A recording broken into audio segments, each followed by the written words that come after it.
Hello lovely people, I welcome you once again to Bright and Clara's channel. Thank you all for clicking. This is episode 14 on Project Adjoa and Dennis.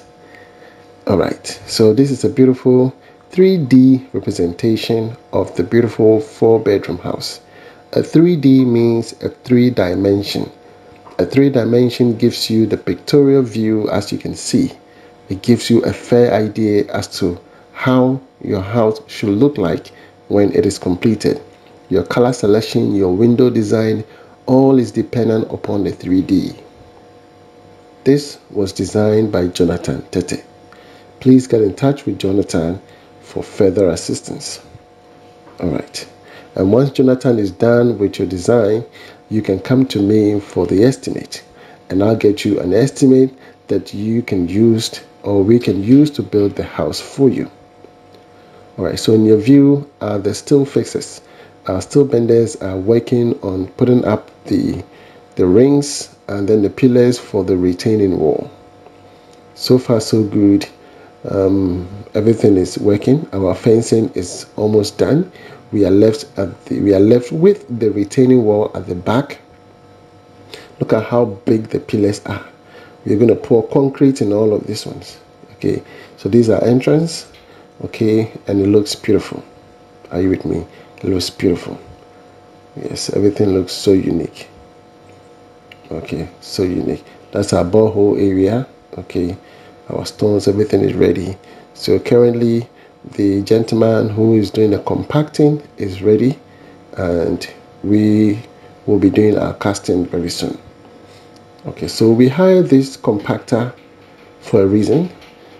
Whilst other places I would have used double roller compactors, which is about 2 ton. This is about 1 ton plate compactor. Because of the height of our footings, if you use a heavy duty roller compactor, it's going to cause a damage to your foundation because of the excess vibration.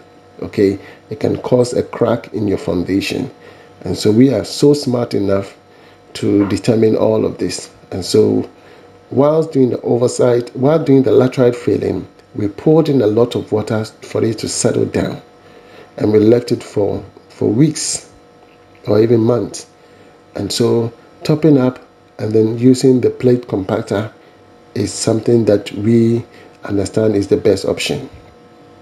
Besides, we are going to have a mesh and a ground beam, okay, all around. So we are in safe hands. As you can see now, you can see the ground beams at the perimeter, okay, of the footings.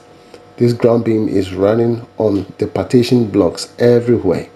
All the partition blocks will receive ground beams. Okay, they will receive ground beams everywhere. Everywhere we will receive ground beams. So that is something that we are keen on achieving. That is our hallmark. Quality is our hallmark. And here, this is the pillar we are proposing for the retaining wall. So this pillar is huge enough to withstand any pressure. Any pressure that will come, this pillar is strong enough to be able to resist. Okay, and it will be digged down about, so we are digging 4 feet down the ground, and so the pillar will even go 1 foot more, which is going to be about 5 feet down, and so it should be planted properly. Here we've laid a DPM, the plumbers are working, and the steel fixers are also putting up the ground beams and the mesh. And as you can see, the ground beams are everywhere. Wherever there are blocks partition, the ground beams are there. The importance of ground beam and mesh is something I have taught on my channel many times. So I reckon you take time and watch most of my videos so that you learn from them. Okay, mesh and ground beams, the importance of mesh and ground beams, which basically prevent the building from sinking in. Should anything happen that the laterite should sink in, the mesh will prevent the building from sinking in whilst the ground beams prevent the blocks from hanging. Because with time, a building settles down. When you build your house, over a period of time, you will see that the building is still finding its balance on the earth. And whilst the earth is rotating, the earth is not stable. The earth is rotating, but you don't see it. So with building, it's settling down with time, and you don't have proper structures in place. You will experience a lot of cracks from here, there, from the foundation, from the superstructure, or from the slab. So it is better to have a ground beam, meaning that the block work is going to be sitting on those rods. Wherever there are partition blocks, the ground beams are there. So the block work is going to be sitting on the rod. And you know, rod, they suspend. It will suspend, and it will not meander, it will not sink in. So basically, that is the importance of having a ground beam and a mesh in a simple term. You understand? So we have done this. And also, mesh is proposed due to the nature of the land. If we assess your land and it requires that we have a mesh, we'll do a mesh. If the area we assess and the land is very solid, there's no need for a mesh. All we need is the ground beams. You understand? So all these are factors you need to consider. And especially, it is the responsibility of the architect. The architect must visit the site to be able to ascertain the true nature of the land. While they have to do the soil testing, okay, and all of that, the slope of the land, okay, all these are factors that comes within the drawing. So when an architect designs a house for you, he has included the nature of the land into the foundation. Everything has been fused in. So it is part of the drawing. And so when we are preparing estimate, we read the drawing, it tells you there's a slope here. And so we calculate the slope with the block. And we do our beams, iron rods, you will see a bending schedule. All these are part of the drawing. All right. So here you have my plumber, Mr. Sani Ibrahim, a fantastic plumber. Okay, one of the best. Okay, yes. And he is positioning all his pipes, the rain gutters, all that are going into place. And while the steel fixers are also working, the plumber is also working alongside. He is positioning all his WC, the showers, you know, the wash basins, all as per the drawing. You understand? As per the drawing. He is really working so hard. I really admire him, so knowledgeable with his craft. He doesn't want to miss, and he doesn't miss his measurement. My apologies. It looks like my voice got choked. He doesn't miss his measurements. You understand? Everything is in position. Okay. And this is how solid we want to make sure all our projects are built solid. Okay. They are built solid. The pipes are of pressure pipes. Okay. Quality one with the end caps. Okay. All these are rain gutters going up because we have a roof terrace. So this will carry the water from the terrace down. This is the boys' quarter area. Okay. Yes. In the meantime, the masons are also doing their casting alongside. Okay. So we want to speed up because by the end of September, this house should be up. By the end of September, this house should be up, and then we are going for the roofing. You understand? We're going to do one side is going to be the decking, and one side is going to be the roofing. So we don't want to waste time at all. You understand?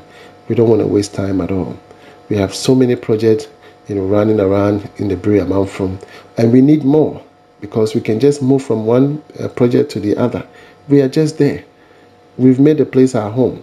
This is our terrace, boys' quarters terrace. So there's a floor drain right there. Okay, all these areas we are providing. This is an additional thing our client requested, so we have to introduce that into the footings. That is why we don't have those end caps right there, because that's an additional thing. It was on-site addition. It wasn't planned. Yes, sometimes it happens. So all those ones that were planned, you can see we have all the end caps on them. Okay, all the end caps on them, neatly done, and the oversight cast also done neatly. Okay, so the next time you will see this project Adjoa and Dennis, you'll be seeing the superstructure block work coming up nicely, where we do the demarcation, probably the setting out, and we're going to be using our DPC, which is the damp proof course. And so we've eradicated and eliminated dampness in the project. Are you with me? Right from the foundation, we've tackled it with our waterproof chemicals and all of that in place. All the concrete cast, which we are using 42.5R Jata cement, you understand? And this is exactly how it's supposed to be. Quality work speaks for itself. You don't have to talk too much. Okay, and the following day when casting is done, we have to pour water for proper curing. That is what we call curing state of the concrete. Okay, it has to go through a curing state. Are you with me? Yes. So everything is done. Those areas you see, which is a step down, that is the boys' quarters area. Okay, that's a boys' quarter area. So you're going to be creating steps from there all the way to the back. This is a beautiful house, a very beautiful house. And so being in here and having the feel or the view of the mountain and the breeze that comes in is going to be superb. This place will be called the natural healing place. Once we're here, there's no bad energy, no pollution, nothing. You have fresh air. The trees right there will be giving you clean air. Yeah, clean air, and how do you call it, good air for you to breathe in. There is no polluted air around that area. Are you with me? So it is good to find yourself in certain areas, certain communities where you feel safe.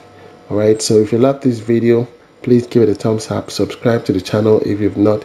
I'll be coming your way with episode 15 to see the continuation of the Oversite casting and the other project that comes thereafter. From me to you, it's shalom. God bless you wherever you are. Bye bye.